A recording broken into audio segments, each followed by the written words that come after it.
শিল্পীহাট সমষ্টিৰ বগৰীগুৰি ব্লকৰ অন্তৰ্গত তিনিচুকীয়া গাঁও পঞ্চায়তৰ আমাৰ কেইবাগৰাকীও প্ৰাৰ্থী আছিল আঞ্চলিক পঞ্চায়ত সদস্যৰ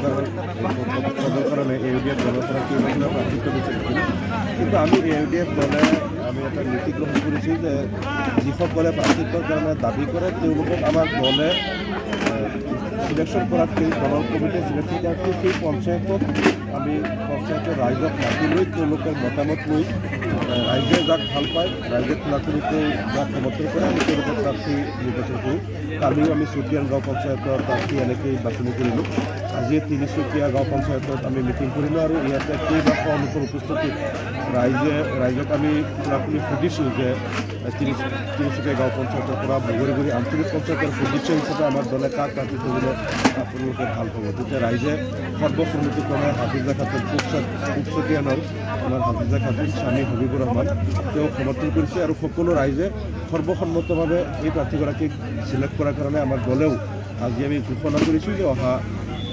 পঞ্চায়ত নিৰ্বাচনত তিনিচুকীয়া পঞ্চায়তৰ পৰা AUDF দলৰ আঞ্চলিক পঞ্চায়ত সদস্য পদৰ প্ৰাৰ্থী হিচাপে হাফিজা খাতুনে প্ৰতিদ্বন্দ্বিতা কৰিব। আৰু আমি এইটো এই কাৰণেই কৰিছোঁ যে আমাৰ প্ৰাৰ্থীসকলে যাতে ডেপুটেশ্যন লৈ বিভিন্ন নেতাৰ ঘৰে ঘৰে ঘূৰিব নালাগে বা কাকো যাতে কোনো ধৰণৰ টকা পইচা দিয়া বা গোপন লেনদেনৰ জৰিয়তে প্ৰাৰ্থিত্ব বিচাৰিব নালাগে বা তেওঁলোকে জনমত গঠনৰ নামত ডেপুটেশ্যন লৈ মানুহৰ পিছে পিছে টকা পইচাবিলাক খৰচ কৰিব যাতে নালাগে। কাৰণ যিসকলে টিকেটৰ